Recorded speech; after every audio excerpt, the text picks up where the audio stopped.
এটা স্পষ্ট হওয়া জরুরি যে আল কুদস কিভাবে মুক্ত হবে। গত 409 দিন ধরে গাজায় আমাদের মুসলিম ভাই বোনদের হত্যা করা হচ্ছে, তাদের উপর হত্যাযজ্ঞ চলতেছে, তাদের উপর ধ্বংসযজ্ঞ চলতেছে। শিশুদের হত্যা করা হচ্ছে, নারীদের হত্যা করা হচ্ছে, বৃদ্ধদের হত্যা করা হচ্ছে, পুরুষদের তো হত্যা করা হচ্ছেই। তারা মারা যাচ্ছেন বুলেটের আঘাতে, বোমার আঘাতে, ধ্বংসস্তূপের নিচে চাপা পড়ে, শ্বাসরুদ্ধ হয়ে, জ্যান্ত আগুনে পুড়ে, চিকিৎসার অভাবে, ওষুধের অভাবে, অনাহারে, না খেতে পেয়ে। বাসাবাড়ি থেকে শুরু করে হসপিটাল, ইউনিভার্সিটি, রিফিউজি ক্যাম্প, কোনো কিছু বাকি নাই। ইহুদিরা সব জায়গায় হামলা করতেছে।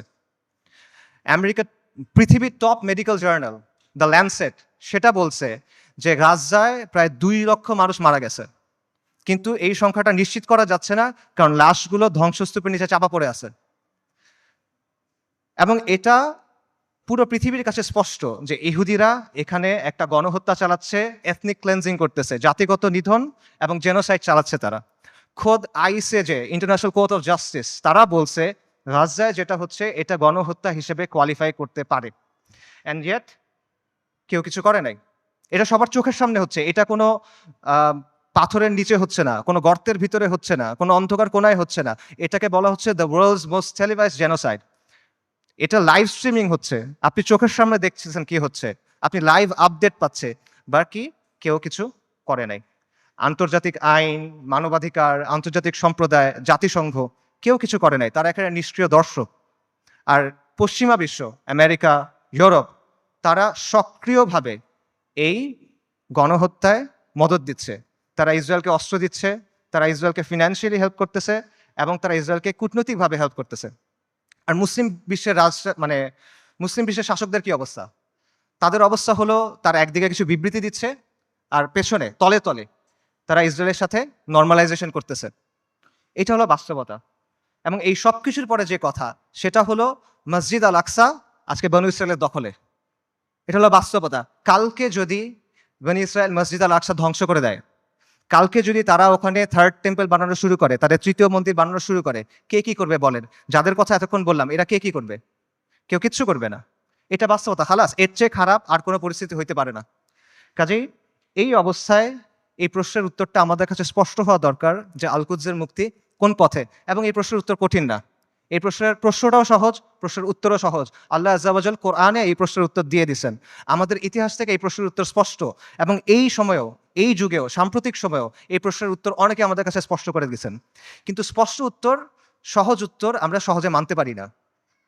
উত্তর অনেক সহজ, উত্তরটা নেওয়া কঠিন। সো এই জন্য এই প্রশ্নের উত্তরটা স্পষ্ট করা দরকার। আমি আসলে এই জন্যই আজকে আসছি। আমার এখানে আসার কথা ছিল না, আই হ্যাড ডিফারেন্ট প্ল্যান্স। এই সেমিনারটা আমার অ্যাটেন্ড করার কথা ছিল না। যে কয়টা কারণে অ্যাটেন্ড করা, তার অন্যতম বা প্রধান কারণ হলো যে আমার কাছে মনে হয়েছে আমি অনেক জায়গায় গেছি, অনেক কথা বলছি, বাট এই কথাগুলো বলা হয় নাই, এবং এই কথাগুলো বলা প্রয়োজন। সো এগুলো বলার জন্য আমি আসলে এখানে আসছি। এবং আজকে দেখবেন যে অনুষ্ঠানের যে অন্য টপিকগুলো আছে, সেটার সাথে আমার টপিকটা একটু ডিফারেন্ট। মূল টপিকগুলো হলো যে ইসলামের প্রস্তাবনা, সমাজের ক্ষেত্রে, রাষ্ট্রের ক্ষেত্রে। এই টপিকটা একটু ডিফারেন্ট, কারণ আমি রফিক ভাইকে বলছিলাম যে আমি সেমিনারে আসবো, বাট আমাকে এই টপিকে কথা বলতে দিতে হবে। আমি আসছি দুইটা কারণে। এক হলো আপনাদের সামনে স্পষ্ট করে দেওয়ার জন্য যে আল কুদসের মুক্তি কোন পথে, যাতে আপনাদের কোনো অজুহাত না থাকে, আপনারা যেন পরে গিয়ে বলতে না পারেন কেউ আমাদেরকে বলে নাই, আমরা জানতাম না, আমরা বুঝি নাই। এই অজুহাতটা সরায় নেওয়ার জন্য আসছি। আর আমি এই জন্য আসছি যাতে যেই দিন আল্লাহ আজ্জা ওয়া জালের সামনে গিয়ে দাঁড়াইতে হবে আমার, সেদিন যেন আমি এটুক বলতে পারি যে আমি কিছু করতে পারি নাই, কিন্তু এই কথাটা আমি আমার কমের সামনে বলছিলাম।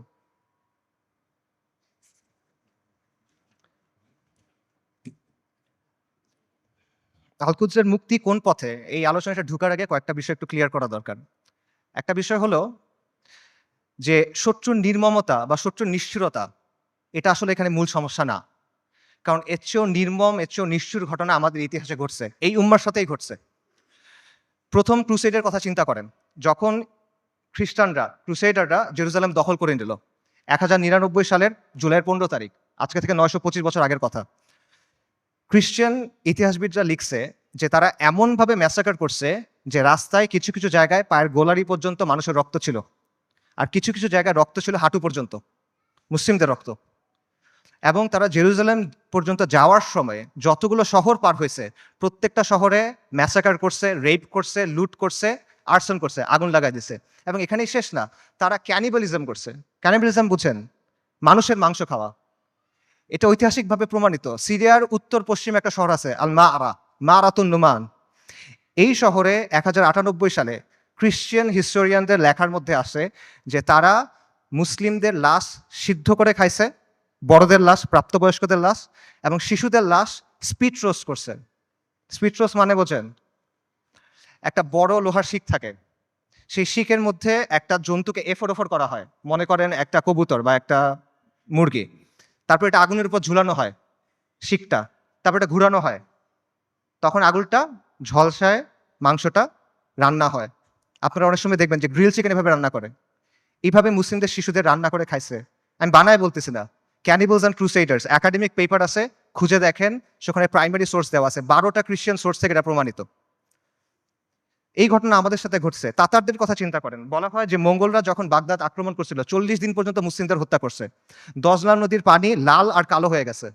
লাল হলো মুসলিমদের রক্তে, কালো হলো সবকিছু পুরাই দিছে, ছাই গিয়ে নদীর পানিতে মিশছে, পানি কালো হয়ে গেছে। নবী সাল্লাল্লাহু আলাইহি ওয়াসাল্লামের সময়ের কথা চিন্তা করেন, খাব্বাব ইবনে আরাদ রাদিয়াল্লাহু তাআলা আনহু, তিনি রাসূলুল্লাহ সাল্লাল্লাহু আলাইহি ওয়াসাল্লামের সাথে এসে যখন কথা বলতেছেন, রাসূলুল্লাহ বলতেছেন যে তোমাদের আগে এমন উম্মাত ছিল যাদের হাড় থেকে মাংস লোহার চিরুনি দিয়ে আলাদা করা হয়েছে, তাদের মাথা থেকে দ্বিখণ্ডিত করা হয়েছে, এবং সাহাবীদের উপর তো অনেক অত্যাচার নির্যাতন হয়েছে, এটা আমরা জানি। কাজে অত্যাচার নির্যাতন এটা এখানে মূল ইস্যুটা না। আমার কথা ভুল বুঝবেন না, আমি বলতেছি না যে আমাদের গাজ্জার ভাই বোনরা তারা যেই কুরবানি করতেছেন, যে কষ্ট করতেছে, আমি এটা ডাউন প্লে করতেছি না। I am saying this just to put this things into perspective. মানে বিষয়টা বোঝা যে এইটা আগে ঘটেনি এমন না, এরকম ঘটনা আগেও ঘটছে। সমস্যা এখানে না, সমস্যা অন্য জায়গায়। সমস্যাটা হলো যে ক্রুসেডারদের সময় যখন আগ্রাসন হয়েছে, তাতারদের সময় যখন আগ্রাসন হয়েছে, তখন মুসলিমরা ক্রুসেডারদের সামরিক শক্তিকে সমীহ করত। তারা তাতারদের যে হিংস্রতা, এটা নিয়ে কনসার্ন ছিল, কিন্তু ওদের নিয়ে ফ্যাসিনেশন ছিল না, তাদের নিয়ে মুগ্ধতা ছিল না। আপনি তাদের লেখা যদি পড়ে দেখেন, দেখবেন যে ক্রুসেডের সময় যেসব মুসলিম হিস্টোরিয়ানরা লিখছেন, তারা ক্রুসেডারদের নিয়ে মজা করতেছে যে তাদের কাজকর্ম এমন কেন, তাদের বিশ্বাস এমন কেন, তাদের কালচার এমন কেন। তাতারদের সময় একটা বিখ্যাত ঘটনা আছে, অনেক আলেমদের আলোচনায় শুনবেন, যে হুলাকু খানের মেয়ে, বলা হয় হুলাকু খানের মেয়ে, তাতারদের নেতার মেয়ে বাগদাদ শহরে বের হয়েছে, সে একজন আলেমকে দেখছে, তাকে গিয়ে প্রশ্ন করতেছে, এই তোমাদের কোরআনে না লেখা আছে আল্লাহ তোমাদের বিজয়ী করবেন, আল্লাহ তোমাদের কর্তৃত্ব দিবেন, তোমরা সম্মানিত হবা, আর এটা কোরআন তো ভুল, কারণ আমরা তোমাদের উপরে কর্তৃত্ব করতেছি, তোমরা আমাদের অধীনস্থ। তখন সেই আলেম বলছেন যে রাখাল যখন ভেড়া নিয়ে যায়, তখন সাথে কিছু কুকুর নিয়ে যায়, গার্ড ডগস। কেন নেয়? কারণ ভেড়া যখন পাল থেকে বের হয়ে যায়, তখন কুকুর ছেড়ে দিতে হয়, কুকুরের ধাওয়া খেয়ে ভেড়াগুলো আবার পালে ফেরত আসে। তোমরা তাচাররা হলো এই কুকুর, আল্লাহ তোমাদেরকে পাঠাইছেন কারণ আমরা দিন থেকে সরে গেছি, তোমাদের ধাওয়া খেয়ে আমরা দিনের দিকে যখন ফিরবো, তখন যিনি তোমাদের ছাড়ছেন তিনি তোমাদের আবার বেঁধে ফেলবেন। সুবহানাল্লাহ। আন্ডারস্ট্যান্ডিংটা খুব ক্লিয়ার। তাদের মধ্যে অনুশোচনা ছিল, দুঃখ ছিল, কিন্তু কোনো কনফিউশন ছিল না, শত্রুকে নিয়ে মুগ্ধতা ছিল না। তারা এটা ক্লিয়ার ছিল যে আমরা দিন থেকে সরছি, এই জন্য আজকে আমাদের এই অবস্থা, আমাদের দিনে ফেরত আসতে হবে। কিন্তু আমাদের আজকের কি অবস্থা? আমাদের অবস্থাটা কমপ্লিটলি ডিফারেন্ট।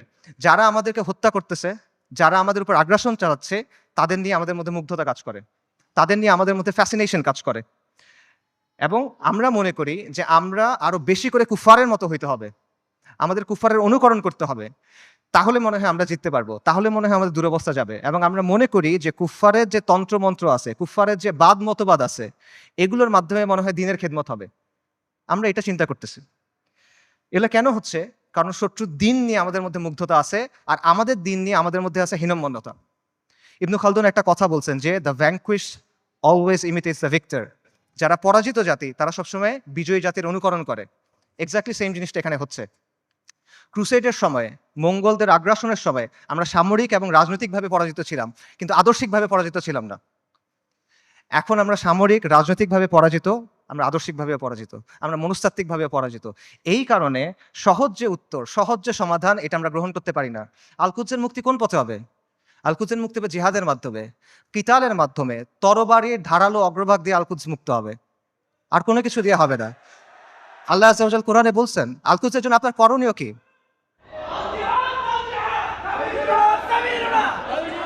আল্লাহ আযজা ওয়া জাল বলছেন কোরআনে আল-কুদসের জন্য আপনার করণীয় কি? সূরা নিসার আয়াতটা আমি পড়ছি, ওয়া মা লাকুম লা তুকাতিলুনা ফি সাবিলিল্লাহ। তোমার কি হয়েছে? তোমাদের কি হলো? তোমরা কেন আল্লাহর রাস্তায় কিতাল করতেছো না? এই জিনিসটা স্পষ্ট। আল্লাহ সুবহানাহু ওয়া তাআলা বলছেন ওয়া আইদ্দু লাহুম মাসতাতাতুম মিন কুওয়া। তোমরা প্রস্তুত করো তারা সে জিহাদের জন্য। আল্লাহ সুবহানাহু ওয়া তাআলা বলছেন ওয়াকাতিলুহুম হাত্তা লা তাকুনা ফিতনা, ওর সাথে কিতাল করো যতক্ষণ পর্যন্ত ফিতনা দূরীভূত না হয়। এটা স্পষ্ট। আল-কুদস উমর রাদিয়াল্লাহু আনহুর সময় কিভাবে ফাতা হয়েছে, আল-কুদস সালাহউদ্দিন আইয়ুবীর সময় কিভাবে ফাতা হয়েছে, এগুলোতে মানে জটিলতার কিছু নাই, এটা স্পষ্ট উত্তর। কিন্তু এই উত্তরটা আমরা নিতে পারতেছি না এবং আমাদের মধ্যে কনফিউশন আছে। ঠিক আছে, জিহাদ হবে, জিহাদটা কিভাবে হবে? আপনি ফিলিস্তিনে গিয়ে জিহাদ শুরু করবেন নাকি? ওমর রাদিয়াল্লাহু আনহুর সময় কি ফিলিস্তিনে জিহাদ শুরু হয়েছিল নাকি ফিলিস্তিনে গিয়ে জিহাদ শেষ হয়েছিল? সালাহউদ্দিন আল আইয়ুবীর সময় জিহাদ কি ফিলিস্তিনের দরজায় শুরু হয়েছিল না জিহাদ ফিলিস্তিনের ভেতরে গিয়ে শেষ হয়েছিল? এই প্রশ্নগুলোর উত্তর সোজা। আপনি কি জিহাদ ফিলিস্তিনে গিয়ে শুরু করবেন নাকি জিহাদ করতে করতে করতে গিয়ে আল্লাহ একসময় আল আকসাকে আমাদের হাতে দিবেন ইনশাআল্লাহ? এই প্রশ্নগুলোর উত্তর সোজা, কিন্তু আবারও ওই সহজ উত্তরটা আমরা নিতে পারি না। কারণ এই যে আমাদের পরাজিত মানসিকতা, এটা আমাদের আচ্ছন্ন করে রাখছে। এটার বাইরে আমরা বের হইতে পারতেছি না। আমাদের চিন্তার মধ্যে কিছু জট লেগে আছে। যখনই আমরা ক্লিয়ারলি একটা জায়গায় যেতে চাচ্ছি, ওই জটগুলোর জন্য আমরা কনক্লুশনে পৌঁছাতে পারতেছি না। সুফিদের একটা কথা আছে যে আপনি যখন কোনো গ্লাসে বিশুদ্ধ পানি দিবেন, তার আগে ওই গ্লাস থেকে ময়লা ফেলে দিতে হবে। সো আপনি যদি ঠিক অ্যান্সারটা দিবেন, তার আগে ভুল অ্যান্সারটা সরাই নিতে হবে। এজন্য আমি মূল অ্যান্সারে যাচ্ছি, তার আগে অল্প কিছু বিষয় কভার করি। আমাদের মাথায় কিছু জট লেগে আছে, সেই জটগুলো ক্লিয়ার করার চেষ্টা করি। প্রথম যে জটটা খুলতে হবে সেটা হলো আল-কুদসের ইস্যুর নিয়মতান্ত্রিক কোনো সমাধান নাই। এটার কোনো অনুমোদিত সমাধান নাই, এটার কোনো বৈধ সমাধান নাই। বর্তমান বিশ্ব ব্যবস্থার অধীনে যতগুলো নিয়মতান্ত্রিক পথ আছে, যতগুলো বৈধ পথ আছে, যতগুলো অনুমোদিত পথ আছে, এগুলোর কোনোটা দিয়ে ফিলিস্তিন মুক্ত হবে না। আর যেই পথে ফিলিস্তিন মুক্ত হবে, আল-কুদস মুক্ত হবে, এটা কোনোদিনও এই বিশ্ব ব্যবস্থায় বৈধ পথ হবে না। এটা কখনো তারা মেনে নিবে না। এটা সবসময় তাদের চোখে অপরাধ থাকবে, এটা সবসময় তাদের চোখে অবৈধ থাকবে এবং এটা সবসময় তাদের চোখে সন্ত্রাস হিসেবে গণ্য হবে। এটা হলো রিয়ালিটি। এটা চিন্তা করেন যে যে জাতিসংঘ আর যেই আন্তর্জাতিক আইনের মাধ্যমে ইসরায়েলের প্রতিষ্ঠা হলো, সেই জাতিসংঘ আর সেই আন্তর্জাতিক আইন দিয়ে আপনি কিভাবে আল-কুদস মুক্ত করবেন? ইসরায়েল রাষ্ট্র প্রতিষ্ঠিত হয়েছে কিভাবে? জায়নিস্ট আন্দোলনের মাধ্যমে, ব্রিটিশদের সাহায্যে, আমেরিকার সাহায্যে, আন্তর্জাতিক আইন আর জাতিসংঘের ফ্রেমওয়ার্কের মধ্যে। এই বিশ্ব ব্যবস্থা এটা ইসরায়েলকে জন্ম দিছে এবং এই বিশ্ব ব্যবস্থা ইসরায়েলকে টিকায় রাখছে। তাহলে এই বিশ্ব ব্যবস্থার অধীনে যতগুলো সম্ভাব্য সমাধান আছে, কোনোটা দিয়ে আপনি ইসরায়েলকে সরাইতে পারবেন না। সম্ভাব্য সমাধান কি বলেন? One state solution, two state solution. একটা রাষ্ট্র হবে ইহুদি রাষ্ট্র, সেখানে সবাই থাকবে, অথবা একটা ইহুদি রাষ্ট্র, একটা ফিলিস্তিনি রাষ্ট্র। এই তো সলিউশন। দুই ক্ষেত্রে তো ইসরায়েল থাকতেছে, খালি সীমানার হেরফের হচ্ছে। কাজে এইভাবে আপনি যদি পুরো আল-কুদসকে মুক্ত করতে চান, আপনি বিশ্ব ব্যবস্থার অধীনে নিয়মতান্ত্রিক কোনো বৈধ পথ নাই, এটা স্পষ্টভাবে বুঝতে হবে। তথাকথিত আন্তর্জাতিক আইন, মানবাধিকার এসব মেনে আপনি আল-কুদসকে মুক্ত করতে পারবেন না। এগুলো হলো আপনার জন্য বাধ্যতামূলক, ওদের জন্য অপশনাল। ইসরায়েল কতগুলো মানবাধিকার ভঙ্গ করছে, ইসরায়েল কতগুলো আন্তর্জাতিক আইন ভঙ্গ করছে, আমেরিকা ইরাক আর সিরিয়াতে কি করছে, ফ্রান্স এখন আফ্রিকাতে কি করতেছে, ইভেন জাতিসংঘের যে শান্তিরক্ষা বাহিনী এর আগে সুদান, হাইতি, লাইবেরিয়া, কঙ্গো এসব জায়গায় গিয়ে সাধারণ মানুষকে রেপ করতেছে। এগুলো মানবাধিকার লঙ্ঘন না? আন্তর্জাতিক আইনের ভঙ্গ হয় না এখানে? কার কি হয়েছে? কিচ্ছু হয় নাই। এটা ওরা বানাবে, আপনি মানবেন। এটা ওরা মানার জন্য না। আপনি এগুলো বিশ্বাস করে বসে আছেন, লাভ নাই। এগুলো হলো, এগুলো দিয়ে ওরা আপনার হাত দুই পেছনে বেঁধে রাখবে, তারপর ইসরায়েল এসে আপনাকে জবেহ করবে। এরা আমাদেরকে নারী অধিকারের কথা বলবে, শিশু অধিকারের কথা বলবে, মানবাধিকারের কথা বলবে, পর্দার সমালোচনা করবে, নিকাবের সমালোচনা করবে, শরিয়ার সমালোচনা করবে। তারপর আমাদের বইয়ের মধ্যে এলজিবিটি ঢুকাবে। কিন্তু যখন লিটারেলি হাজার হাজার নারী, শিশু, বৃদ্ধ মারা যাচ্ছে, জেনোসাইড হচ্ছে, এথনিক ক্লেন্সিং হচ্ছে, তখন এরা এসে কি বলবে? Israel has the right to defend itself, we must condemn Hamas. এই তো অবস্থা। এটা হলো আন্তর্জাতিক আইন এবং মানবাধিকারের অবস্থা। আমেরিকাতে একজন বিখ্যাত দায়ী ছিলেন, মালিকা শাহবাজ, ম্যালকম এক্স, এই নামে চিনবেন অনেকে। ওনার একটা কথা আছে, খুব বিখ্যাত কথা, এবং আমি মনে করি এই কথাটা আমাদের সবার বোঝা উচিত। উনি বলছেন, we want freedom by any means necessary, we want justice by any means necessary, we will strike at injustice by any means necessary. অর্থাৎ মুক্তির জন্য, মর্যাদার জন্য, সম্মানের জন্য, অন্যায় বন্ধ করার জন্য যা যা করা প্রয়োজন তা সবই করতে হবে। সহজ। ম্যালকম এক্স আফ্রিকান আমেরিকান ছিলেন, পশ্চিমা বিশ্বের বাস্তবতা উনি খুব কাছ থেকে দেখছেন, এবং ওনার মধ্যে হীনমন্যতা ছিল না, জাতে ওঠার টেন্ডেন্সি ছিল না। ওনার এই চিন্তা ছিল না যে আমার কৈফিয়ত দিতে হবে, তাই উনি সহজ কথাটা সহজে বলে দিয়েছেন। তো এই কথাটা আপনারা বুঝতে হবে, যদি আপনি মুক্তি চান, যদি আপনি মাথা উঁচু করে বাঁচতে চান, তাহলে you have to get it by any means necessary. এটা মাথার মধ্যে গেঁথে নেন, এটা মনের মধ্যে খোদাই করে নেন যে আন্তর্জাতিক আইন, জাতিসংঘ, মানবাধিকার এগুলা মেনে কিয়ামত পর্যন্ত আপনি আল আকসাকে মুক্ত করতে পারবেন না। এটা অনেকে বুঝবেন, ঠিক আছে, জাতিসংঘ দিয়ে আলেক্সা মুক্ত হবে না, তাহলে মুক্ত হবে কিভাবে? অনেকগুলো মুসলিম দেশ আছে, এই মুসলিম দেশগুলোকে আমাদের সামাজিক অর্থনৈতিকভাবে শক্তিশালী করতে হবে, সামরিকভাবে শক্তিশালী করতে হবে, তাহলে মনে হয় কোনো এক সময় আল-কুদস মুক্ত হয়ে যাবে। না, এভাবেও হবে না। এরকম রাষ্ট্র যেগুলো আছে গত 1 বছরে তারা কি করছে বলেন? এরকম কিছু রাষ্ট্রের নাম বলেন। ইউএই, কাতার, সৌদি আরেবিয়া, তুরস্ক, এরা এই রাস্তাতেই আছে, তাই না? আচ্ছা, তারা কি করছে বলেন? সর্বপ্রথম যে রাষ্ট্র ইসরায়েলের সাথে নরমালাইজেশন করছে, প্রথম যে রাষ্ট্রগুলো করছে তার মধ্যে একটা হলো ইউএই। ইসরায়েলকে সবচেয়ে বেশি অস্ত্র সাপ্লাই দেয় আমেরিকা। সেই অস্ত্র ইসরায়েলে পৌঁছায় কিভাবে? যে রুটগুলো ব্যবহার হয়ে পৌঁছায় তার একটা হলো কাতারে। গাজায় যে অস্ত্র দিয়ে আপনার ভাই বোনকে হত্যা করা হচ্ছে, সেই অস্ত্র এসে প্রথমে পৌঁছাচ্ছে কাতারে। সৌদি আরব কি করতেছে? একদিকে পেছনে নরমালাইজেশনের চেষ্টা করতেছে, আরেকদিকে মরুভূমির মধ্যে কনসার্ট হচ্ছে। ইসরায়েলের চ্যানেল 13 একটা প্রতিবেদন আছে, সেখানে বলা হয়েছে যে যখন লোহিত সাগরে ব্লকেট দিল হুথিরা, ইয়েমেনের হুথিরা যখন লোহিত সাগরে ব্লকেট দিল, তখন ইসরায়েলে কার্গো গেছে কিভাবে? দুবাই, জর্ডান এবং সৌদি আরবের মধ্য দিয়ে। আর যারা এগুলোর বিরুদ্ধে কথা বলার মতো মানুষ, সেই হকপন্থী ওলেমায়ে কেরাম, শত শত ওলেমায়ে কেরাম গত 7-8 বছর ধরে তাদের জেলে। আর তুরস্কের কথা আপনি বলবেন, মানে তুরস্কের অনেক রেটরিক আছে, অনেক কথা তুরস্কের বিরুদ্ধে বললে অনেকে মন খারাপ করেন। আমাকে বলেন যে তুরস্কের বাস্তবতা কি? তুরস্ক কি করছে আমাকে বলেন। তুরস্কের বাস্তবতা হলো তুরস্ক নেটো সদস্য। তুরস্কের বাস্তবতা হলো তুরস্কের মিলিটারি আইডিএফ এর সাথে জয়েন্ট মিলিটারি এক্সারসাইজ করে। সো আপনি যদি মনে করেন যে এইটার মাধ্যমে হবে, এটা আসলে অবাস্তব চিন্তা ভাবনা। এই রাষ্ট্রগুলো, এই শাসনগুলো আন্তর্জাতিক বিশ্ব ব্যবস্থার অংশ, এগুলোর সাথে আপোষ করে তারা টিকে থাকে। এবং আধুনিক মুসলিম রাষ্ট্রগুলো, তথাকথিত মুসলিম রাষ্ট্রগুলোর যে শাসন ব্যবস্থা, এটা হলো ঔপনিবেশিক শাসন ব্যবস্থার ধারাবাহিকতা। আমাদের এখানে ইসলামী শাসন ছিল, ফিরিঙ্গিরা এসে তাদের শাসন ব্যবস্থা চাপাই দিছে, এখন এই রাষ্ট্র এবং এই শাসকরা সেটাই কন্টিনিউ করতেছে। এটা হলো রিয়ালিটি। কাজে বিশ্ব ব্যবস্থা যদি দুর্বল হয়, এই শাসকদের মস্তক কেঁপে উঠবে। এবং বিশেষ করে আরবের যে রাজতন্ত্রগুলো আছে বা মনার্কিগুলো আছে, তারা ক্ষমতায় আছে এবং টিকে আছে প্রথমে ব্রিটেনের সাথে আপোষ করার মাধ্যমে, এখন আমেরিকার সাথে আপোষ করার মাধ্যমে। এগুলো বাস্তবতা, এই বাস্তবতা অস্বীকার করার কোনো সুযোগ নেই। এগুলো ঐতিহাসিকভাবে প্রমাণিত সত্য কথা। কাজেই এরা কখনোই এমন কোনো কাজ করবে না যেটা এই বিশ্ব ব্যবস্থার বিরুদ্ধে চায়। তারা যদি আন্তরিকভাবে চায়ও, তাহলে তারা এটা করতে পারবে না। তারা অ্যাট বেস্ট এটা ম্যানেজ করতে পারবে, এবং এটি তারা চেষ্টা করে ম্যানেজ করা, যে 2 লক্ষ মানুষ মারা গেছে, আমরা একটা বিবৃতি দিব, এইটুকুই তারা করবে। এইটাই ম্যানেজ করার চেষ্টা করবে তারা। কাজেই এটা সত্য, মুসলিমদেরকে অর্থনৈতিকভাবে শক্তিশালী হতে হবে, রাজনৈতিকভাবে শক্তিশালী হতে হবে, সামরিকভাবে শক্তিশালী হতে হবে, কোনো প্রশ্ন নাই। কিন্তু পরাধীন অবস্থায় না। আমরা মনে করি আমরা স্বাধীন হয়েছি, আমরা স্বাধীন হই নাই, আমরা এখনো পরাধীন অবস্থায় আছি। পরাধীন অবস্থায় আপনার জিডিপি যত হোক, আপনার রাস্তা যত সুন্দর হোক, আপনার দেশে যত স্কাইস্ক্রেপার থাকুক, ইট ডাজন্ট ম্যাটার। আপনি পরাধীন, ওই টাকা আপনার হাতে নাই, ওই অস্ত্র আপনার হাতে নাই, ওই শক্তি আপনার হাতে নাই। সো এই বিষয়টা বুঝতে হবে যে আপনি আগে মুক্ত হইতে হবে, তারপরে এই শক্তি।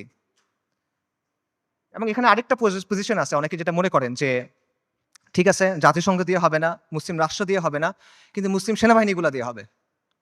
এই সেনাবাহিনীগুলো, বিশেষ করে আরবের যে সেনাবাহিনীগুলো আছে, ফিলিস্তিনের কাছাকাছি যে সেনাবাহিনীগুলো আছে, এরা হয়তোবা সাহায্য করবে। এবং আপনারা দেখবেন যে যখনই এই ম্যাসাকারগুলো হয়, ইসরায়েল তো পিরিয়ডিক্যালি এটা করে, কিছুদিন পরপরই এটা হয়, তখনই এরকম হ্যাশট্যাগ থাকে, যেমন আর্মিস টু আলাক্সা, যে আর্মিগুলাকে আলাক্সাকে মুক্ত করবে। এটা অবাস্তব চিন্তা ভাই। আমি আপনাকে ইয়েমেনের তাগুত আলী আবদুল্লাহ সালের একটা কথা বলি। আলী আবদুল্লাহ সালে একবার বলছে একটা সাক্ষাৎকারে যে এইসব আর্মির কাজ হলো মানুষকে দমন করা। যদি জনগণ আমার বিরুদ্ধে বিদ্রোহ করে, আমি আর্মি দিয়ে জনগণকে দমন করব। এর বাইরে এদের আর কোনো কাজ নাই, এটা শোর জন্য। জনগণকে রক্ষা করা এই সেনাবাহিনীর কাজ না। এটা হলো আলী আবদুল্লাহ সালের কথা। সে একটা মিথ্যাবাদী, কিন্তু সে এখানে সত্য বলছে। এটি হলো বাস্তবতা। আপনি দেখেন যে এই আর্মিগুলোকে প্রশিক্ষণ দেওয়া হয়েছে, অস্ত্র দেওয়া হয়েছে, অর্থায়ন করেছে কেন?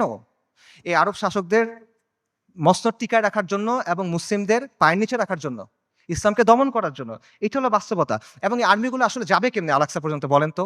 ইসরায়েলের চারপাশে যে দেশগুলো আছে, এগুলো তো ইসরায়েলকে রক্ষা করতেছে। আপনি যাবেন কেমনে ওখানে? আপনি তো বাংলাদেশ থেকে যেতে পারবেন না ওখানে, তাই না? আপনার ওই জায়গার থেকেই ওখানে যেতে হবে। তো তারা যাবে এটা কেমনে? এবং যখন আপনি যে বলতেছেন এই আর্মিগুলো ক্ষমতা নিবে বা তারা কাজ করবে, এগুলো তো অলরেডি হয়েছে, এটার বাস্তবতা আমরা দেখছি। মিশরে কি হয়েছে জামাল আব্দুল নাসেরের সময়? জামাল আব্দুল নাসের ইখওয়ানুল মুসলিমিন বা মুসলিম ব্রাদারহুডের সাথে একটা ওয়াদা করছিল। কোরআনের উপর হাত রেখে সে ওয়াদা করছে যে মুসলিম ব্রাদারহুড রাস্তায় আন্দোলন করবে, রাজপথে আন্দোলন করবে, জনমত গঠন করবে। জামাল আব্দুল নাসের আর তার বন্ধুরা সেনাবাহিনীর মধ্যে কু করবে, সামরিক অভ্যুত্থান করবে।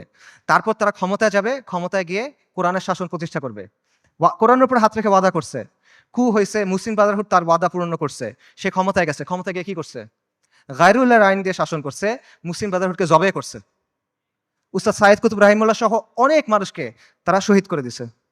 এটা হলো বাস্তবতা। এরা যখন আসে তখন কি করে, এটা চোখের সামনে আসে। কাজেই আরব রাষ্ট্রগুলো বা এই রাষ্ট্রগুলোর যে শাসন ব্যবস্থা, যে শাসকরা আছে, এরা হলো ইসরায়েলের ঘনিষ্ঠতম মিত্র। আর এই বাহিনীগুলো হয় ইসরায়েলের বর্ডার গার্ড অথবা জাতিসংঘের ভাড়াটে সৈন্য। এটা হলো বাস্তবতা। সো এদেরকে দিয়ে আপনি ফিলিস্তিন মুক্ত করবেন, এটা ডিলিউশন ভাই। এবার আসেন ইরানের কথায়। আমরা অনেকে মনে করি যে ইরান ফিলিস্তিনকে মুক্ত করবে।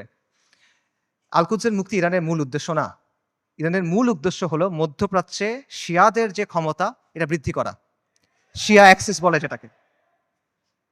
এবং এটা সে করবে অ্যাট ইয়োর কস্ট। একটা কথা আছে গেম থিওরিতে, জিরো সাম গেম, যে তার শক্তি যত বাড়বে আপনার শক্তি তত কমবে। এটা বাস্তবতা। ইরানের সাথে ইসরায়েলের স্বার্থের দ্বন্দ্ব আছে, ইরানের সাথে আমেরিকার স্বার্থের দ্বন্দ্ব আছে, কিন্তু তার মানে কিন্তু ইরানের সাথে আপনারও দ্বন্দ্ব আছে। যে ইরান আজকে ফিলিস্তিনে মুক্তি করার জন্য বুলি আওড়াচ্ছে, তারাই আজকে সিরিয়াতে আহলুস সুন্নাহ ওয়াল জামাকে হত্যা করতেছে, তারাই আজকে আহওয়াজে আহলুস সুন্নাহ ওয়াল জামাকে হত্যা করতেছে, তারা ইরাকে আহলুস সুন্নাহ ওয়াল জামাকে হত্যা করছে, এখন নির্যাতন করতেছে। এটা হলো বাস্তবতা। ইরানের স্বার্থ আর আহলুস সুন্নাহ ওয়াল জামার স্বার্থ কখনোই এক না। ইরান সক্রিয়ভাবে এই মুহূর্তে আহলুস সুন্নাহ ওয়াল জামার সাথে যুদ্ধে লিপ্ত। এই মুহূর্তে, আগে কখনো ছিল, পরে কখনো এগুলো বলছে না, অ্যাট দিস মোমেন্ট তারা আমাদের সাথে যুদ্ধে লিপ্ত, অ্যাট দিস মোমেন্ট তারা আমাদের হত্যা করতেছে। আমেরিকা যখন আফগানিস্তানে আক্রমণ করছে, আমেরিকা যখন ইরাকে আক্রমণ করছে, ইরান তাদেরকে সহায়তা করছে। এটা তাদের মুখের কথা, এটা আমি বানায় বলতেছি না, আপনারা গিয়ে চেক করেন। মোহাম্মদ খাতামি ইরানের প্রেসিডেন্ট ছিল 97 থেকে 2005 পর্যন্ত সম্ভবত।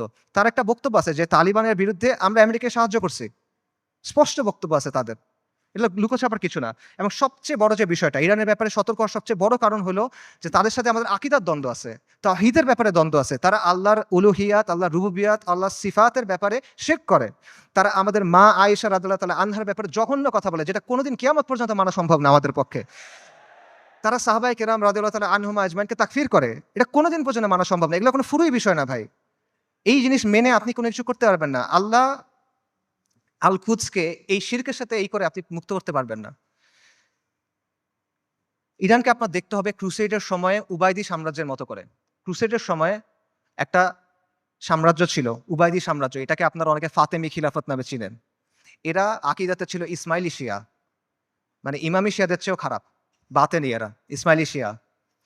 তারাও জেরুজালেমকে মুক্ত করার কথা বলতো, তারাও ঐক্যের কথা বলতো, কিন্তু ইতিহাস খুলে দেখেন তাদের ভূমিকা কি ছিল। আহলুস সুন্নাহর সাথে তাদের ভূমিকাটা কি ছিল, এটা ইতিহাস খুলে দেখেন। এবং এটা শুধু তখন না, এখনো এবং এর আগেও ছিল এরকমই। কাজেই ইরানকে আপনার উবাইদিদের একটা আধুনিক সংস্করণ হিসেবে দেখতে হবে। তবে credit where credit is due, ইরানের কিছু অর্জন আছে যেটা আমাদের নাই, এটা আপনার স্বীকার করতে হবে। শিয়া স্বার্থের জন্য গত 4 দশকে ইরান যেটা করতে পারছে, কোনো সুন্নি শক্তি সেটা এখনো করতে পারে নাই, এটা বাস্তবতা। শিয়াদের আছে একটা রাষ্ট্র আছে, তাদের একটা জিওপলিটিক্যাল প্রজেক্ট আছে। মধ্যপ্রাচ্যে আহলুস সুন্নাহর এরকম কোনো কিছু এখনো নাই। বৈশ্বিকভাবে ফিলিস্তিন ইস্যু ব্যবহার করে ইরান প্রতিরোধের একটা রেটরিক তৈরি করছে, এক ধরনের সফট পাওয়ার তৈরি করছে। এটা আমরা তৈরি করতে পারি নাই, এগুলো বাস্তবতা। এই ক্রেডিট তাকে আপনি দেন, এই অর্জন স্বীকার করেন, কোনো সমস্যা নাই। কিন্তু এই রেটরিকে মজে গিয়ে আপনি মনে করেন না যে তারা হলো উম্মার অগ্রসেনারী, আপনি মনে করেন না যে সে এসে আপনার সহযোগী হবে। এটা যদি আমরা মনে করি তাহলে এটা ভুল হবে, এবং এই ভুলের মাসুল আমাদের দিতে হবে। আরেকটা বিষয় মাথায় রাখেন, সেটা হলো আল কুদস পবিত্র, এটা ইসলাম ছাড়া আর কোনো কিছু দিয়ে মুক্ত হবে না। বাংলাদেশে একটা দল আছে জাসদ, জাতীয় সমাজতান্ত্রিক দল। 80-র দশকে এই দলের অনেক মানুষ ফিলিস্তিনে গেছিল লড়াই করতে। আপনারা জানেন কিনা আমি জানি না। মেজর জলিলের নাম শুনছেন, উনি জাসদের সাথে ছিল। ওনার মাধ্যমে অনেকে তখন সেখানে গিয়ে লড়াই করছিল। এই যে ইয়াসির আরাফাতদের যে দল ছিল পিএলও, এটার সাথে তারা ওখানে গিয়ে লড়াই করছিল, এগুলো ডকুমেন্টেড। তো এই জাসদ বা এই পিএলওর হাতে আল্লাহ কখনো আল কুদসের মুক্তি দিবেন না। মূলহিত কমিউনিস্ট সেকুলারিস্ট ন্যাশনালিস্টদের হাতে আল্লাহ আল কুদসকে দিবেন না। আল কুদস মানে কি? আল কুদস মানে পবিত্র, পবিত্র জিনিস মানুষ আল্লাহ অপবিত্রদের হাতে দিবেন না, অসম্ভব। যেই বিজয় আল্লাহ প্রথমে দিচ্ছেন আল ফারুকের কাছে রাদিয়াল্লাহু আন, যেই বিজয় আল্লাহ দিচ্ছেন সালাহউদ্দিনের কাছে, এটা আল্লাহ কোনো কমিউনিস্টকে দিবেন না, এটা আল্লাহ কোনো জাতীয়তাবাদীকে দিবেন না। এটা যদি মুক্ত হয়, এটা ইসলামের নামে মুক্ত হবে। যতদিন পর্যন্ত ইসলামের নাম না আসবে, এটা যদি আপনি বাহ্যিকভাবে মনে হয় মুক্ত হয়েছে, তাও এটা আসলে মুক্ত হবে না। এবং এখানে এটাও বুঝেন যে ফিলিস্তিনের মানুষরা নিজে নিজে আল কুদসকে মুক্ত করতে পারবে না। ঠিক আছে, আমরা সবাই ফিলিস্তিনে জিহাদ সমর্থন করি, সবাই সমর্থন করে, এটা কমিউনিস্টরাও সমর্থন করে, কিন্তু ফিলিস্তিনের মানুষ নিজেরা, গাজার মানুষ খালি গাজাতে লড়াই করতেছে, আল কুদস মুক্ত হবে না। পশ্চিম তীরের মানুষ শুধু পশ্চিম তীরে লড়াই করতেছে, ফিলিস্তিন মুক্ত হবে না, এটা সম্ভব না। উমর রাদিয়াল্লাহু আনহুর সময় আবারও চিন্তা করেন, ইতিহাসের কথা চিন্তা করেন, ফিলিস্তিন কি ভেতর থেকে মুক্ত হয়েছিল না বাইরে থেকে গিয়ে মুক্ত করা হয়েছিল? সালাহউদ্দিন আর আইয়ুবের সময় চিন্তা করেন, ফিলিস্তিন ভেতর থেকে মুক্ত হয়েছিল না বাইরে থেকে গিয়ে মুক্ত করা হয়েছিল? বাইরে থেকে মুক্ত করতে হবে। এক্স্যাক্টলি এখন আপনার তাই করতে হবে, বাইরে থেকে যোদ্ধা বাহিনী গিয়ে ফিলিস্তিনকে মুক্ত করে আনতে হবে। কিন্তু এখানে সমস্যাটা হলো যে বাইরে থেকে যে যারা যাবে তারা যাবেটা কিভাবে? ইসরায়েল একটা 4-5 লেয়ারের সিকিউরিটি কমপ্লেক্সের ভেতরে বসে আছে। সহজ করে বলি, ইসরায়েল যেতে হলে আপনার 4টা বা 5টা পাহাড় টপকাইতে হবে। এভাবে চিন্তা করেন, মনে করেন আফ্রিকার কোনো অঞ্চলে আপনি টাইম মেশিনে করে সালাউদ্দিন আল আইয়ুবী এবং নুরুদ্দিন জিঙ্গি রাহিমাহুমুল্লাহ তাদেরকে নিয়ে আসলেন, তাদের বাহিনীকে নিয়ে আসলেন, তাদেরকে অত্যাধুনিক অস্ত্র দিলেন এবং তাদের একটা মিশন দিলেন, তোমাদের কাজ হলো আবার জেরুজালেম মুক্ত করো, আগে একবার করছিলে আবার করো। তারা যদি এই কাজটা করতে চায় তাদেরকে কে বাধা দিবে চিন্তা করেন। প্রথমে ওইখানকার তথাকথিত মুসলিম শাসক বাধা দিবে, তাদের বাহিনী বাধা দিবে, সেই শাসকদের কিছু অনুগত নামধারী আলেম থাকবে, তারা বাধা দিবে, তারা বলবে এরা খারিজি, তারা বলবে এরা তাকফিরি, তারা বলবে এরা উগ্র, তারা বলবে এরা বাঘি।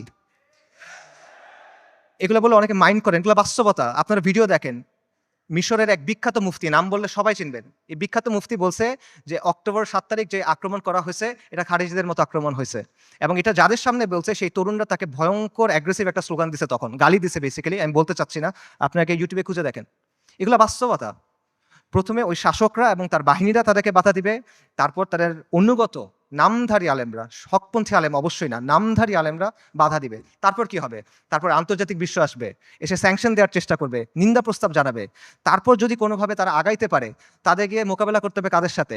ইসরায়েলকে ঘিরে রাখা আরব দেশগুলা এবং সেগুলোর শাসক এবং সেগুলোর সেনাবাহিনীর সাথে। এগুলো যদি আপনি ক্রস করেন তখন আপনার লড়াই করতে হবে আমেরিকার সাথে, তারপর আপনি ইসরায়েলের সাথে ফাইট করতে পারবেন, তার আগে না। এটা হলো বাস্তবতা।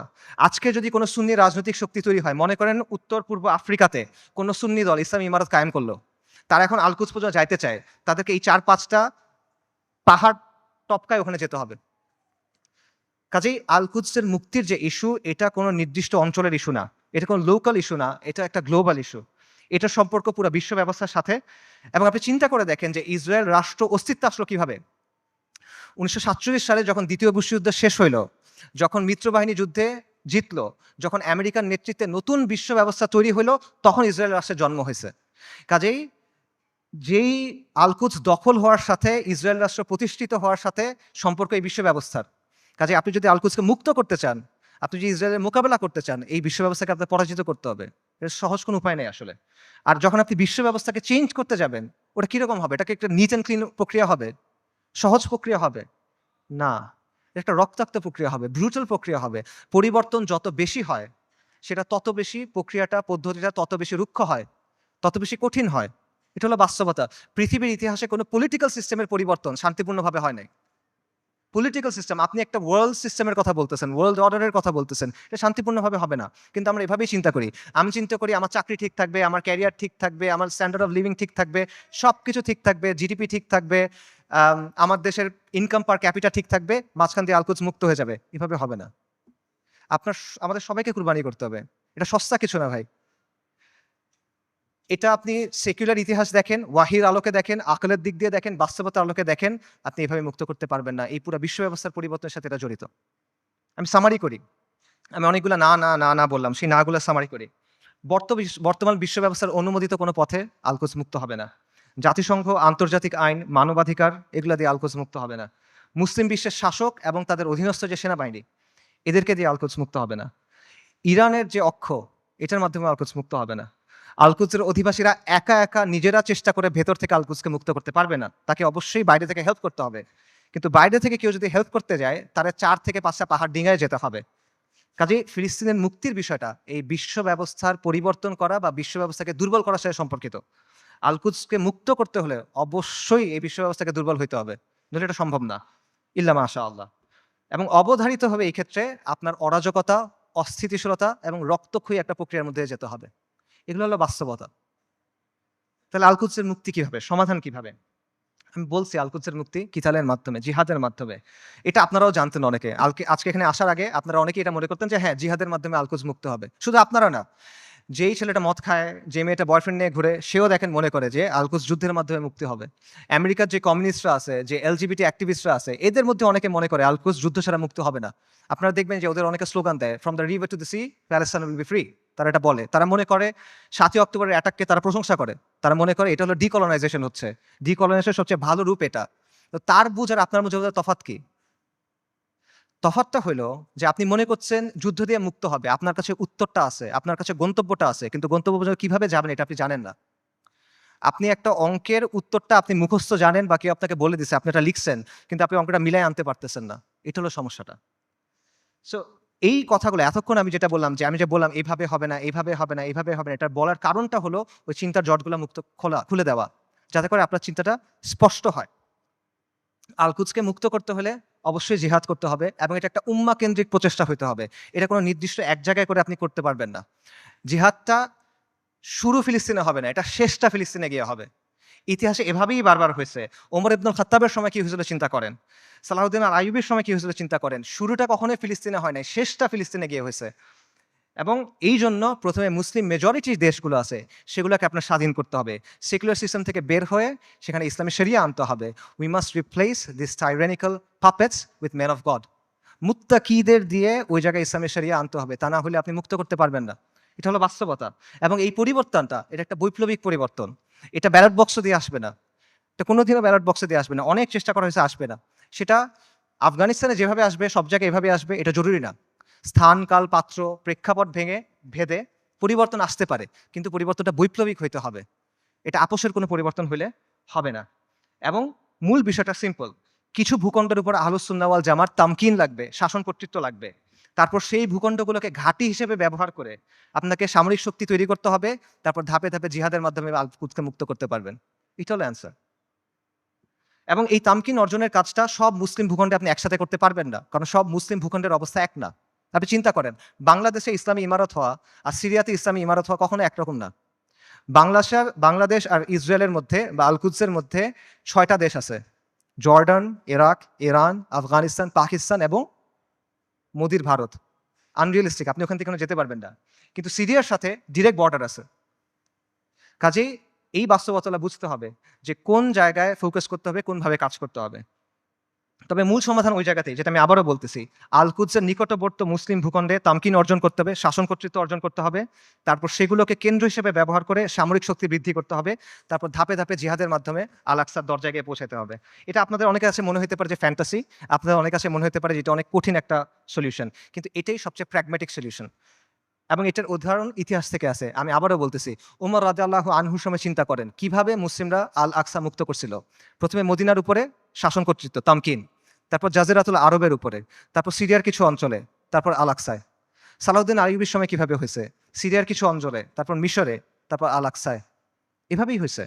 এবং আপনি যদি বলেন যে এটা তো ঠিক আছে, অনেক আগে হয়েছে, বর্তমান সময়ে এভাবে হবে কিনা, বর্তমান সময়েও হবে। আপনার সামনে উদাহরণ আছে। ইরানের কথা চিন্তা করেন। ইরানের ব্যাপারে আমরা বলছি যে ইরানের মাধ্যমে এটা মুক্তি হবে না, ইরানের স্বার্থ আমাদের স্বার্থ এক না, ইত্যাদি। বাকি গত ১ বছরে কেউ যদি ইসরায়েলের সাথে কিছু লড়াই করে থাকে, ২-১টা গুলিও করে থাকে, এটা কে করছে? ইরানই তো করছে। তো এই যে প্রতিরোধ করার সামর্থ্য, এটা সেটা অর্জন করলো কিভাবে? তারা ৩টা বা ৪টা জায়গাকে ব্যবহার করে এটা করছে। একটা হলো তেহরান মানে ইরান, একটা হলো লেবাননে হিজবুল্লাহ বা হিজবুল শয়তান, একটা হলো ইয়েমেনে হুথিরা, আরেকটা হলো ইরাকে তাদের যে মিলিশিয়াগুলো আছে আল বদর ব্রিগেড। এর মাধ্যমে তো তারা এটা করছে। তো এই শক্তিটা তারা তৈরি করছে কিভাবে? নিয়মতান্ত্রিকভাবে করছে। আমাদের অনেক ভাই একই সাথে নিয়মতান্ত্রিক পদ্ধতির ফ্যান, আবার তারা ইরানেরও ফ্যান। এই জিনিসটা সায়েন্স আমি এখনো বুঝতে পারি নাই। ইরানের এই ক্ষমতাটা তৈরি হয়েছে কিভাবে? 79 একটা বিপ্লবের মাধ্যমে খোমেনি ক্ষমতায় আসছে। তারপর ৮০-র দশকে তারা লেবাননে গিয়ে IRGC, যেটা ইসলামিক রেভলিউশনারি গার্ড কর্পস, ঠিক আছে? ইরানের যেটা, তারা গিয়ে লেবাননের যে শিয়া ফ্যাকশনগুলো ছিল সেগুলোকে একত্রিত করছে, তাদেরকে প্রশিক্ষণ দিছে, তাদেরকে ট্রেনিং দিছে। এইটা পরবর্তী থেকে হিজবুল্লাহতে পরিণত হয়েছে। এবং হিজবুল্লাহ কি কোনো নিয়মতান্ত্রিক দল? এটা একটা ডেজিগনেটেড টেররিস্ট অর্গানাইজেশন। খুঁজে দেখেন ইয়েমেনে হুথিরা কিভাবে তৈরি হয়েছে। হুথিদেরকে গিয়ে অর্থ দিছে, প্রশিক্ষণ দিছে, অস্ত্র দিছে কারা? ইরান। হুথিরা কি ডেজিগনেটেড টেররিস্ট দল? সো এই বাস্তবতা আপনার চোখের সামনে আছে। এবং এটা কোনোটা কিন্তু নিয়মতান্ত্রিক মাধ্যমে হয় নাই। এরা শক্তির মাধ্যমে ক্ষমতায় আসছে, শক্তির মাধ্যমে জায়গা করে দিছে এবং নিজেদের পলিটিক্যাল এজেন্ডা দিয়ে তারা করছে। আমি বলতেছি না রাফিদারের মাধ্যমে ফিলিস্তিন মুক্ত হবে, আমি আবারও ক্লিয়ার করতেছি। আমি জাস্ট আপনাদের এক্সাম্পল দিচ্ছি যে কিভাবে বর্তমান সময়েও এই প্রসেস কাজ করে, কিভাবে তামকিন অর্জনের পরে ধাপে ধাপে আপনি শক্তি অর্জন করতে পারবেন এবং এর প্রতিরোধ করার ক্যাপাসিটি অর্জন করতে পারবেন। এবং এটার আরও অনেক উদাহরণ আছে। বিশ্ব ব্যবস্থাকে চ্যালেঞ্জ করে কিউবা টিকে নাই, বিশ্ব ব্যবস্থাকে চ্যালেঞ্জ করে নর্থ কোরিয়া টিকে নাই, ল্যাটিন আমেরিকার বিভিন্ন রেজিম বিভিন্ন সময় টিকে ছিল না। উদাহরণ শিয়ারদের কাছ থেকে নেওয়ার দরকার নাই, আপনি পারস্য বিজেতা উমর ইবনুল খাত্তাবের কাছ থেকে উদাহরণ নেন, আপনি আহলুস সুন্নাহ ওয়াল জামার গর্ব নুরুদ্দিন সিংহি, সালাউদ্দিন আইয়ুবির কাছ থেকে উদাহরণ নেন, সমস্যা নাই তো। তারা সবাই কি করছে দেখেন, যেই কথাটা আমি বলছি তারা সবাই এটাই করছে। তারা প্রথমে একটা জায়গায় তামকিন অর্জন করছেন, শাসন কর্তৃত্ব অর্জন করছেন, তারপর সামরিক শক্তি বৃদ্ধি করছেন, তারপর ধাপে ধাপে আল কুদস পর্যন্ত গেছেন জিহাদ করতে করতে। এটার বাইরে আর কোনো প্র্যাগম্যাটিক সলিউশন নাই। এটাই সবচেয়ে বাস্তবসম্মত পদ্ধতি, এটাই সবচেয়ে টাইম টেস্টেড পদ্ধতি, এটা হিস্টোরিক্যালি প্রুভেন পদ্ধতি, এটা শরিয়া সম্মত পদ্ধতি, এটা আকল সম্মত পদ্ধতি।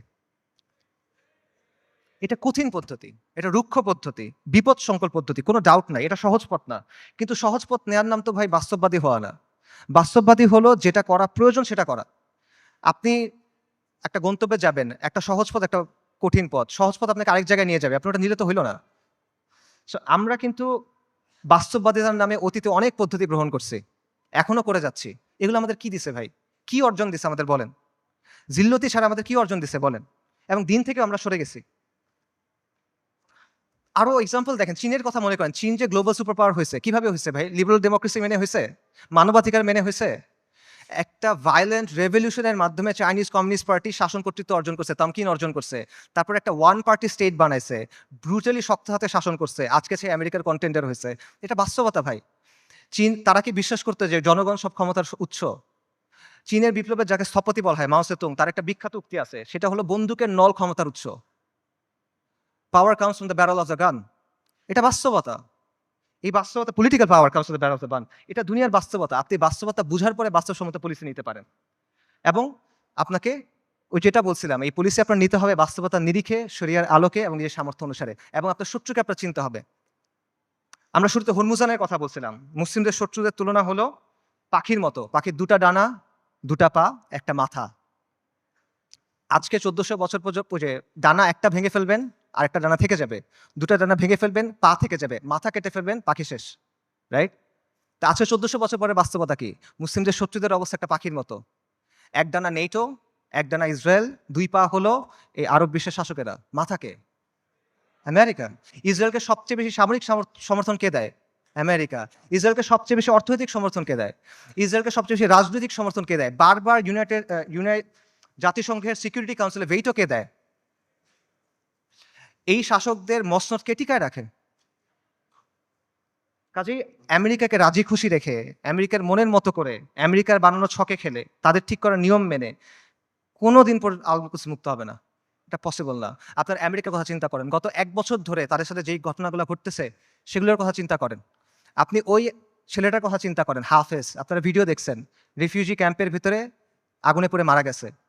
ছেলেটার নাম ছিল শাবান, কোরআনে হাফেজ, সফটওয়্যার ইঞ্জিনিয়ারিং নিয়ে পড়তেছিল। আপনারা রুহ আর রুহ রিমের কথা চিন্তা করেন, ওই যে ছোট্ট মেয়েটা বিল্ডিং ধসে গেছে, মারা গেছে, তার দাদা তার ডেড বডি বুকে নিয়ে বলতেছে রিম, রুহ আর রুহ। তার কথা চিন্তা করেন, তাদের কষ্টের কথা চিন্তা করেন। আপনি ওই বাবার কথা চিন্তা করেন যে সে বিস্কিট কিনতে গেছিল বাচ্চার জন্য, ফিরে এসে দেখে তার স্ত্রী সন্তান মারা গেছে। সে কান্না করতেছে আর বিস্কিটটা বাচ্চার হাতে দিয়ে বলছে, বাবা তুমি এটা নিয়ে যাও। আপনি মার কথা চিন্তা করেন যে বাচ্চার জন্য আটা আনতে গেছে, কারণ বাচ্চা ক্ষুধায় কাঁদতেছে, বুঝে না তো, আটা আনতে গেছে, এসে দেখে সবাই মারা গেছে। আপনি হিন্দ রাজাবের কথা চিন্তা করেন, 6 বছর বয়সী মেয়ে, ওরা গাজা থেকে পালায় যাওয়ার চেষ্টা করতেছিল 7 জন পুরা ফ্যামিলিতে। ইসরায়েলি ট্যাঙ্ক ওদের ঘিরে ফেলছে, গুলি করছে, সবাই মারা গেছে, ও বেঁচে আছে। তখন রেড ক্রিসেন্টে ফোন করছে, অডিও কলটা ইউটিউবে আছে, আপনারা শুনতে পারবেন। ও বলছে যে আমাকে তোমরা বাঁচাও, আমার খুব ভয় লাগতেছে। ওর সব পাশে সবাই মারা গেছে, বাবা মা সবাই মারা গেছে, 6 বছর বয়সী একটা মেয়ে।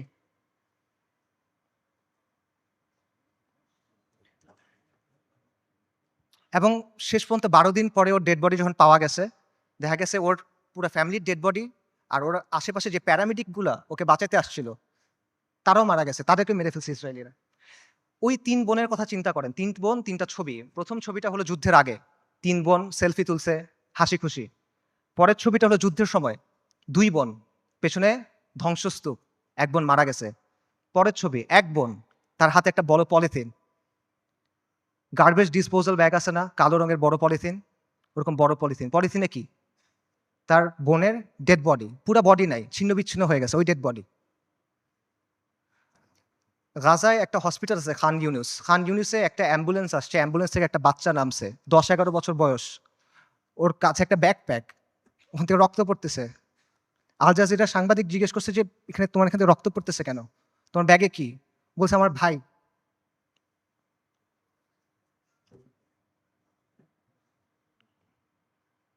বাচ্চারা, ডাক্তাররা ব্যাগ খুলে দেখছে যে একটা 5 বছর বয়সী বাচ্চার ডেড বডি, পুরা বডি নাই, ছিন্ন বিচ্ছিন্ন বডি।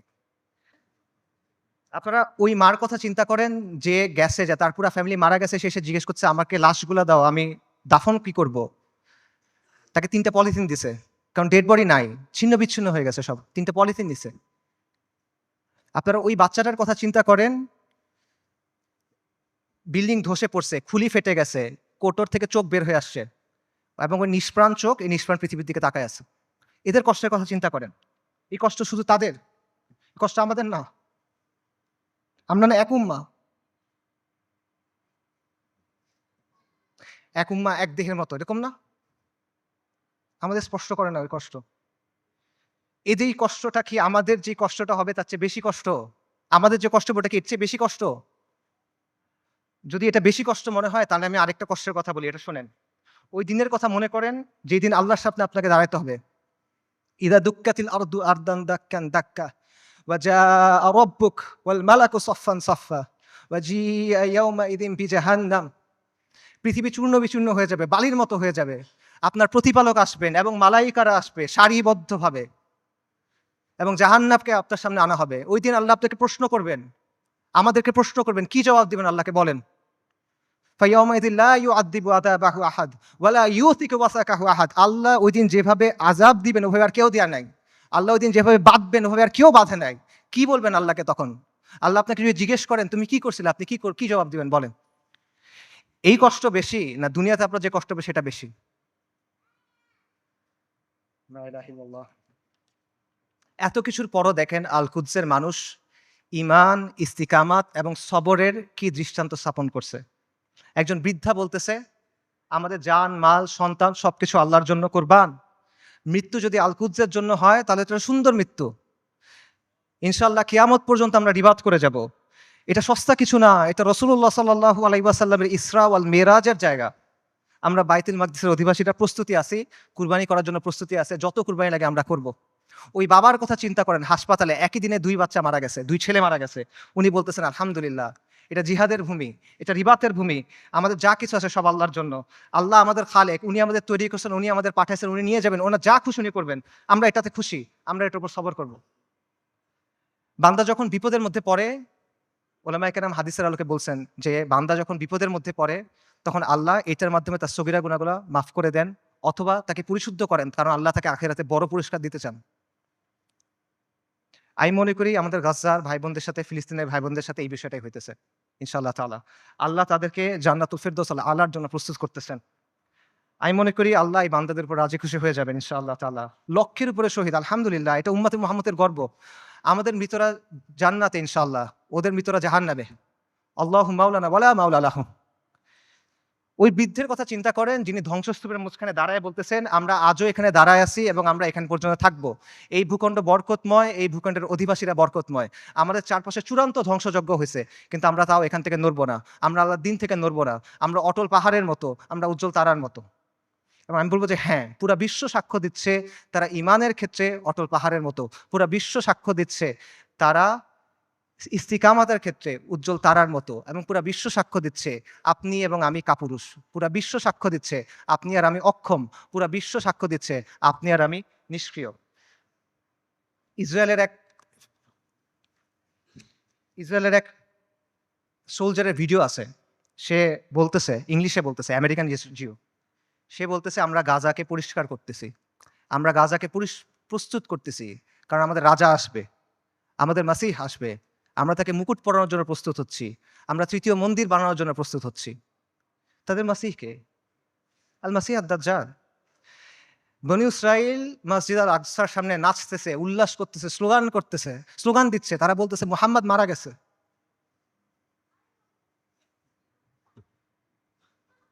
আল্লাহুম্মা সাল্লি ওয়া সাল্লিম আলা নবিয়িনা মুহাম্মদ। এটা কি অবস্থা ভাই? এই জিনিসটা মানা সহজ নাকি আল-কুদসের জন্য ফাইট করা সহজ? এই পথটা আমাদের কাছে অনেক বেশি কঠিন মনে হইতেছে। কোন পথটা আমাদের কাছে বেশি কঠিন মনে হয় এটা ঠিক করে দিবে যে আমাদের ঈমানের অবস্থাটা আসলে কি। নবী সাল্লাল্লাহু আলাইহি ওয়াসাল্লাম তার হাদিসে বলছেন, আমি হাদিসের তর্জমা বলতেছি। ইবনে উমর রাদিয়াল্লাহু তাআলা আনহু থেকে বর্ণিত। রাসূলুল্লাহ সাল্লাল্লাহু আলাইহি ওয়াসাল্লাম বলছেন, যখন তোমরা ইনার পদ্ধতিতে ব্যবসা করবে, গরুর লেজ আঁকড়ে ধরবে, কৃষিকাজে সন্তুষ্ট থাকবে এবং জিহাদ ছেড়ে দিবে, তখন আল্লাহ তোমাদের উপর লাঞ্ছনা এবং অপমান চাপায় দিবেন। সাদাকা রাসূলুল্লাহ। এর চেয়ে বড় লাঞ্ছনা আর এর চেয়ে বড় অপমান কি আছে? আর নবী সাল্লাল্লাহু আলাইহি ওয়াসাল্লাম বলছেন, এই অবস্থা ততক্ষণ থাকবে যতক্ষণ না পর্যন্ত তোমরা তোমাদের দ্বীনে ফেরত আসো। সুনান আবু দাউদের হাদিস। আল-কুদস জিহাদের মাধ্যমে মুক্ত হবে, কিন্তু এই জিহাদের দরজা কেউ এসে আপনার জন্য খুলে দিবে না। আসমান থেকে ফেরেশতা নেমে এসে আপনার জন্য জিহাদের দরজা খুলে দিবে না। জিহাদের দরজা খুলতে হবে তাওহীদ আর হাদিদের শক্তি দিয়ে। খুলতে হবে না, ভাঙতে হবে এটা। এই রাস্তা আপনি মনে করতেছেন আল-কুদস পর্যন্ত আপনার জন্য একটা লাল গালিচা বিধানো রাস্তা তৈরি করে দিবে যে ভাই আমি আল-কুদসে গিয়ে জিহাদ করব না। আপনার রক্ত, আপনার হাড়, আপনার মাংস, লাশের শাড়ি, খুলির পাহাড় পার হয়ে আপনার আল-আকসা যাইতে হবে। এটা ছাড়া আর কোনো অপশন নাই। আল-কুদসের দাম অনেক বেশি, এটা সস্তা না। বাইতুল মাকদিসের মানুষরা বলে দিছে, আল্লাহ আপনি আমাদের কাছ থেকে নেন, যতক্ষণ পর্যন্ত আপনি খুশি না হন আপনি আমাদের কাছ থেকে নেন, আমরা প্রস্তুত আছি। এই কথাটা যখন আমরা বলতে পারবো এবং এই কথার উপর যখন আমরা আমল করতে পারবো, যখন আমরা বলবো ইয়া আল্লাহ আপনি নেন, ততক্ষণ পর্যন্ত নেন যতক্ষণ আপনি সন্তুষ্ট না হন, তারপর আপনি আমাদেরকে আল-আকসা দেন, তখন আল-কুদস আপনি মুক্ত করতে পারবেন, আগ পর্যন্ত পাবেন না। আল-কুদস এমন এক দুলহান যার মাহার আমাদের রক্ত। আল-কুদস এমন এক দুলহান যার মাহার আমাদের রক্ত। মাহার পরিশোধ করা ছাড়া কোনো বিকল্প নাই, কোনো বিকল্প নাই। আল্লাহ আযজা ওয়া জাল্লা আল-কুদসকে মুক্ত করার প্রক্রিয়ায় শামিল হওয়ার তৌফিক দান করেন।